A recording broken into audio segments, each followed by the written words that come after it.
Mga kabreaker, nandito ngayon tayo upang talakayin po natin yung contactor, magnetic contactor. Tulad po niyan, mga contactors po yan. So yung contactor po, yung pinaka-function po nito is yun po yung ginagamit natin na isang pinaka-switch ng isang motor o isang bagay na kung saan ginagamitan po natin ito ng kuryente. So ito po yung agarang switch ng isang motor or current para sa isang bagay. Halimbawa, yung isang motor is 100 horsepower, ganon. So kailangan po natin ng isang contactor para siya po yung magbigay ng immediate contact or immediate switch, agarang pag-switch at agarang pag-off sa isang motor. So ginagamitan po natin yan. Yung contactor po natin na sinasabi is marami po kasing coil. Yan. Ang coil po, ang sinasabi pong coil is yung sinusuplayan po niya yung isang ano doon sa loob. Mayroon po tayong iba't ibang voltahe na ginagamit para mag-switch yung isang contactor. Katulad po nito, ang kanya pong voltahe is 100 to 240 volts. So magkakaiba po yan. Mayroon din po tayong 380 to 440 volts. Yan. Napapansin nyo po yan, mayroon po dyang E1 at saka E2. Diyan po natin ilalagay yung kuryente para mag-on or mag-switch or aandar po yung isang contactor. Yan. 24 volts po yan. Yan o. Diba? Tapos ito, ilan din yan? 120 volts po yan. 110, 120. Yan. So 220 na. Iba't iba po yung voltahe. Mayroon po tayong AC, mayroon po tayong DC. So kailangan sa isang gagamit po nito, kailangan titignan niya po yung appropriate o kailangan pareho doon sa kanyang supply at sa kanyang sinusuplayan. So ito pong contactor natin ay mayroon pong terminal na normally close at saka normally open. Actually sa term po ng electrical, karamihan po nating nakikita or nababasa yung NO, NC, normally close, normally open pong ibig sabihin nun. So titignan po natin dito kung ano po yung sinasabi na normally close at saka normally open. So bago po natin titignan yan, is titignan po muna natin yung ating coil kung ilan pong voltahe ang kanyang kailangan. So katulad niya ng sinabi ko, 100 to 240 volts po ang kailangan natin. Yan. So kung sa AC naman, RDC, 100 to 220 volts. So AC or DC, pwede po ito. Na-specify po yan kung ano po yun. Yung iba po is AC lang talaga, yung iba naman DC lang. So ito po is dual, AC or DC, pwede ka.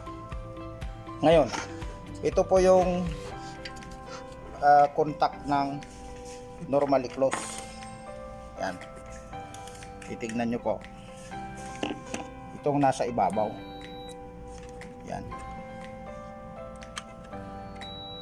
Naka-close po yan. Ibig sabihin, kapag hindi po naka-andar yung contactor natin, nakasarado po yan. May continuity po tayo kung naririnig po ninyo yung sounds. Dito naman po sa normally open. Yung normally open na yan is naka-open po yan, bukas. Wala pong sounds, walang tunog, walang continuity. Pag-close po ito kung aandar po yung contactor natin. So subukan po natin mamaya. At yung close po natin sa ngayon, kapag aandar po yung contactor natin is mag-open po yon. Ngayon, bago po natin paandarin yung ating contactor, titignan po natin kung ilan po yung voltahe natin. Supply. Yan.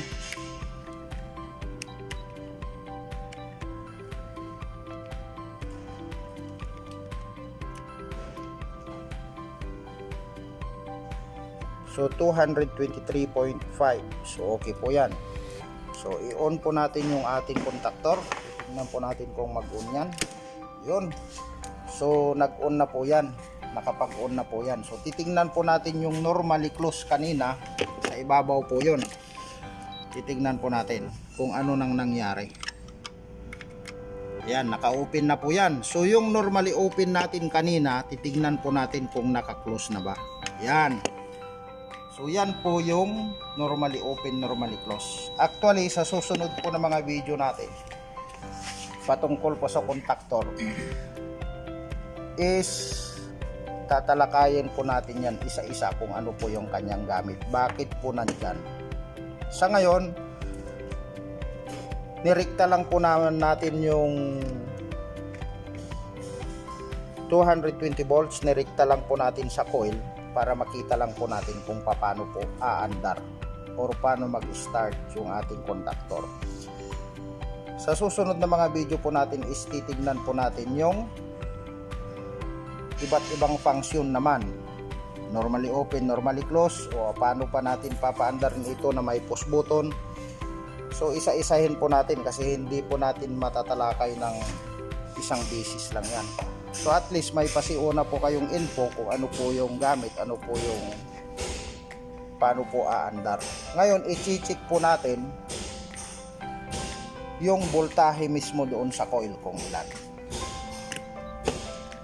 Yan, sa E1 at saka sa E2 po yan kinukonek. So titignan po natin. Yan. So yan po yung ating voltahe, 224. 200. Okay, 224. So okay po yan. Umandar po siya at nakita naman po natin yung kakaiba ng normally open kung naka-off yung ating contactor at normally close kapag naka-on yung contactor natin. So yan lang po yon. Ulitin ko po, ginagawa lang po natin ito to introduce or pinapakita lang po natin yung mga simpleng mga function or mga bagay na dapat hakbang o dapat nating bantayan kung tayo po ay gagamit ng isang contactor. Sa susunod po na mga videos natin is lalagyan po natin ito ng push button. Paano po natin mapapangsyon or mapaandar itong contactor na may push button. So ito po yung kinakabit, natalakay na po natin yung main breaker natin, MCCB, natalakay na rin po natin yung MCB.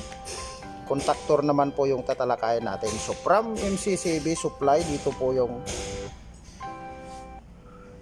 in ng supply natin at dito rin po yung labas ng motor natin. Actually marami pa pong kulang ito. Katulad niya ng sinabi ko, unti-untiin po natin tatalakayin ito. Hanggang dyan lang po muna, maraming salamat.